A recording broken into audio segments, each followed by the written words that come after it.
नमस्कार बंधुरा आमी स्मृति। तो आजकेर व्लगटा आमी सकाल थेकेई शुरू करे दिएछि। प्रथमे देखुन आमी आगे एई कटा गोटा जिरे रेखेछि, एटाके आमी भाजा करब, माने भेजे आर कि गोटा माने गोटा जिरे भाजा मशला रेडी करछिलाम। सारा मासेरই आमार এই भाजा मशलाते হয়ে যায়। तो निरामिष दिने एकटु भाजा मशला दिले आर कि एकटु स्वाद হয়ে যায়। तो যাই হোক আমি রান্নার জন্য আগে প্রথমে বেগুন আর কি কেটে রেখেছিলাম। আজকে বেগুন ভাজা, ডিমের ঝোল করব আর বাঁধাকপি ভাজবো। তো এই দেখুন আমি বাঁধাকপি ভাজছিলাম আর বাঁধাকপিটা প্রায় আমার রেডি হয়ে গেছে আর ওইদিকে ভাতও প্রায় রেডি হয়ে গেছিল।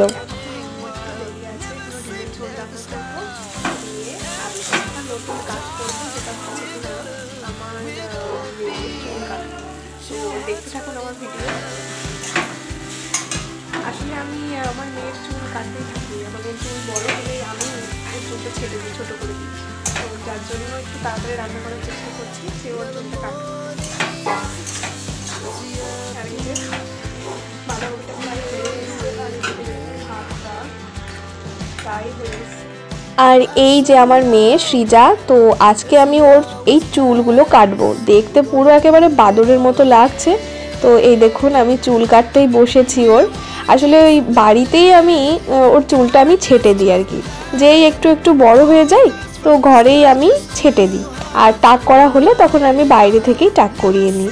তো এই দেখুন এত দুষ্টু ও, যে আমি চুল কাটছি আর ও একবার এদিক একবার ওদিক করেই যাচ্ছে। এত দুষ্টুমি করছে যে ওরকম করতে করতে একবার কাঁচি তো আমার হাতের উপরেই চড়ে গেছে, দিয়ে একটু রক্ত বেরিয়ে গেছে। যাই হোক, দিয়ে ওর চুল কাটাতে মানে এমন তো মানে যুদ্ধ করছিলাম যেন ওর সাথে আমি।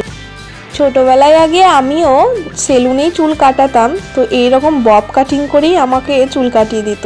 আর আমার এরকম এই বব কাটিং চুল অসাধারণ লাগে। তো আমি আমার মেয়েকেও এরকম করে বব কাটিং করে দিই। আর ওই যে বাচ্চাটা দেখছেন না বাইরে দাঁড়িয়ে আছে, ও আমাদের পাশের বাড়িরই একটা ছেলে আর কি, তো সৃজারই বন্ধু। তো ও দাঁড়িয়ে দাঁড়িয়ে চুল কাটা দেখছিল আর আমি ওকে বলছিলাম আয় যে তোকেও আমি চুলটা কেটে দিই, চলে আয়। দিয়ে যাই হোক, এই যে আমার মেয়ের চুল কাটা রেডি। তো এই যে দেখুন চুলটা পুরো মানে পুরো ছেটে দিয়েছি।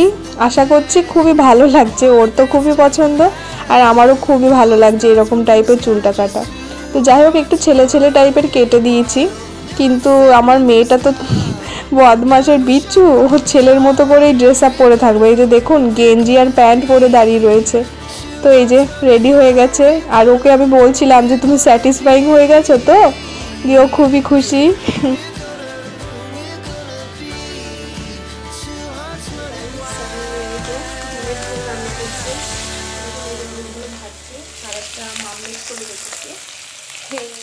মামলেটটা আমি খাবো, ডিমের কারি করবো। তো চলুন দেখতে থাকুন আমার ভিডিওটা। তারপর ওর চুলটা কাটার পর আমি এখানে ডিমের তরকারিটা রেডি করছিলাম মাঝখানে। তো যাই হোক, এই যে আলুগুলো প্রথমে আগে ভেজে নিয়ে কড়াইতে তেল দিয়ে নিলাম।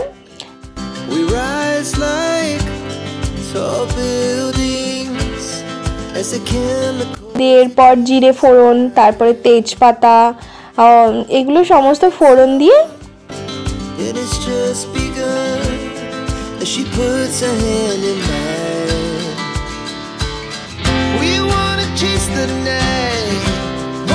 আমি হচ্ছে মশলাটা কি ভাজবো, যেমন পেঁয়াজটা আগে ফ্রাই করে নেব।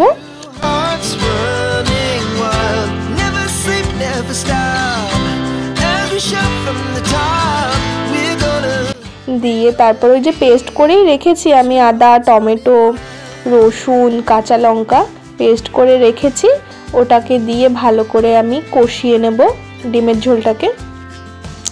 দিয়ে কষানোর পরে এই দেখুন একটা মামলেট করে রেখেছিলাম। আসলে আমি না এই গোটা ডিম সেদ্ধ মানে ভাজা ভালো লাগে না, তার জন্য একটা মামলেট ভেজে রেখেছি, ওটা আমি ডিমের ঝোলের মধ্যে দেব। তো যাই হোক,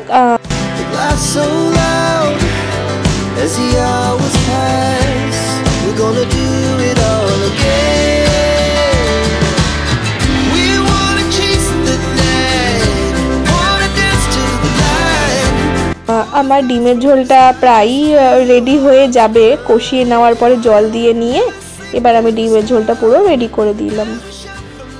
এই যে ডিমের ঝোলটা আমার রেডি হয়ে গেছে। এবার একটু ভাজা জিরে গুঁড়ো দিয়ে দেবো, গরম মশলা আর সামান্য একটু চিনি দিয়ে আমি ডিমের ঝোলটাকে নামিয়ে দেবো।